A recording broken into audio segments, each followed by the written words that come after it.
Tila nakahanap naman ng kakampi ang pambansang pulisya sa Commission on Human Rights o CHR at iba pang advocacy groups kaugnay ng patuloy nitong pagtugis kay KOJC leader Apollo Kibuloy.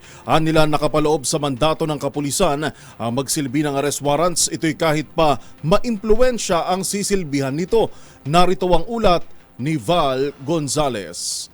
Sa gitna ng nagpapatuloy na police operation para isilbi ang arrest warrant laban kay Pastor Apollo Kibuloy, ay nakakuha ng malakas na suporta ang pulisya mula sa Commission on Human Rights, Volunteer Against Crime and Corruption o BACC at Grupong Akbayan. Ayon kay CHR Chairperson Attorney Richard Palpalatok, mahalaga ang aksyon ng Philippine National Police bilang pagpapanatili sa rule of law kahit na gaano pa ka-impluensya ang target na personalidad gaya ni Pastor Kibuloy. Ganito rin ang paninindigan ng VACC at Akbayan sa usapin na ngayon ay nakakakuha na ang pulisya ng simpatsya ng publiko, lalo na sa social media. Giit ni Palpalatok, pagtugon lamang ito ng PNP sa kanilang mandato na isilbi ang legal na warrant of arrest na siyang ipinag-uutos ng korte.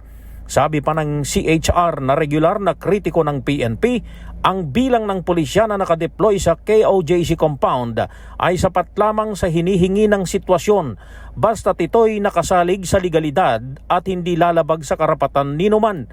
Ayon naman kay Boy Evangelistra ng BACC, kailangang ipatupad ng PNP ang batas ng walang sinisino.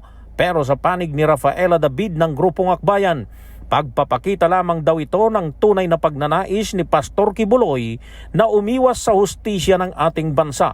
Una pa lamang aniya ay tumanggi na si Kibuloy na humarap sa patawag ng Senado para sagutin ang mga seryosong aligasyon laban sa kanya gaya ng sexual abuse at human trafficking, at bilang pagpapakita ng simpatya at pagkakaisa sa pagsuporta sa PNP, umaapila ang VACC at Akbayan sa publiko na tulungan ng pulisya na maiharap sa kamay ng hustisya si Pastor Kibuloy at maipakitang kahit na ang isang umaangkin na appointed son of God ay dapat na masaklaw ng ating batas.